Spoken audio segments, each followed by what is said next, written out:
வணக்கம். நம்ம இன்றைக்கி ரொம்பவே ஹெல்த்தியான பாவ் பஜ்ஜி எப்படி செய்கிறதுன்னு பார்க்க போகிறோம். அகலமான கடாயில் நான் நறுக்கிய காய்கறிகளை சேர்த்துக்கிறேன். இது ரேண்டமாக நறுக்குனா ஒரு 5 வகையான காய்கறிங்க. உங்களுக்கு தேவையான காய்கறிகள் நீங்கள் சேர்த்துக்கோங்க. கசப்பு இல்லாத காயாக சேர்த்துக்கணும். கூடவே ஒரு டம்ளர் அளவு தண்ணி சேர்த்துக்கோங்க. காயெல்லாம் வேகும்போது நல்லா தண்ணி விட்டு தான் வரும். அதனால் தண்ணி அளவு கம்மி பண்ணிக்கோங்க. ரொம்ப தண்ணி தேவைப்படாது. காய்கறியில் உள்ள தண்ணியே போதும். இப்போ அதை நல்லா கிளறி விட்டுட்டு உப்பு சேர்த்து நல்லா வேக வச்சு எடுத்துக்கணும். இடையில கரண்டி வச்சு கலந்து விடுங்க. 10லேருந்து 15 நிமிஷம் காயெல்லாம் நல்லா வெந்து வரட்டும். காய்கறி சாப்பிடாத குழந்தைங்களுக்குலாம் இந்த மாதிரி செஞ்சு கொடுத்தா நல்லா ஹெல்த்தியாக இருக்கும்.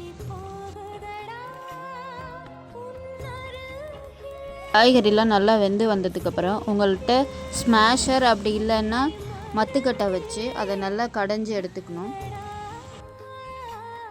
காய் ரெடி ஆகிடுச்சு. இப்போ நம்ம ஒரு ஸ்மாஷர் வச்சு நல்லா மசிச்சு எடுத்துக்கலாம். கையில் சூடுபடாத அளவுக்கு அதை வச்சு நல்லா மசிச்சு எடுத்துக்கோங்க. காய் எல்லாமே நல்லா மசிஞ்சு வரணும். எதுவுமே முழுசாக இருக்கக்கூடாது. பொறுமையாக நல்லா மசிச்சு எடுத்துக்கோங்க.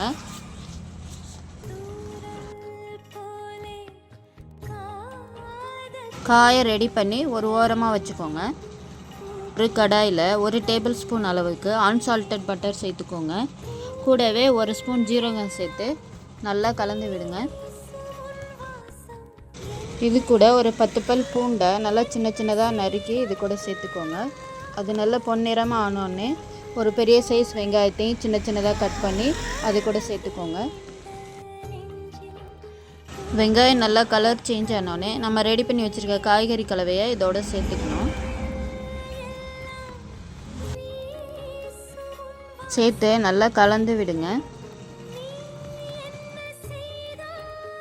கூட மசாலா பொருளெல்லாம் சேர்த்துடலாம். 1 ஸ்பூன் மஞ்சள் தூள், 1 டேபிள் ஸ்பூன் மிளகாய் தூள், 1/2 ஸ்பூன் கரம் மசாலா எல்லாம் சேர்த்து நல்லா கலந்து விடுங்க. மசாலாவோட பச்சை வாசனை போய் நல்லா வெந்து வரணும். ஸ்டேஜில் நம்ம மறுபடியும் ஸ்மாஷர் வச்சு நல்லா எல்லாத்தையும் மசிச்சு விட்டுக்கணும். உப்பு அளவு சரி பார்த்து தேவையான அளவு உப்பு சேர்த்துக்கோங்க. நம்ம சேர்த்துருக்க எல்லா காய்கறியும் நல்லா மசிஞ்சு ஒரு கிரேவி பதத்துக்கு வந்துருச்சு. அவ்வளோதாங்க, நம்மளோட பாவ் பஜ்ஜி மசாலா ரெடி ஆகிடுச்சு. கூடவே 1/2 டேபிள் ஸ்பூன் பட்டரும் நறுக்கின மல்லி இலையும் தூவி அரைச்சிக்கோங்க. இப்போ நம்ம ஒரு தோசை தவாவில் பட்டர் அப்ளை பண்ணிக்கோங்க.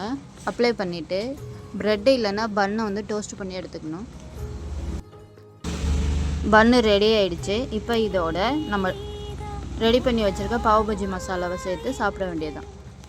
இந்த ரெசிபி உங்களுக்கு பிடிச்சிருந்தா நம்ம சேனலை சப்ஸ்கிரைப் பண்ணிக்கோங்க. தேங்க்யூ ஃபார் வாட்சிங்.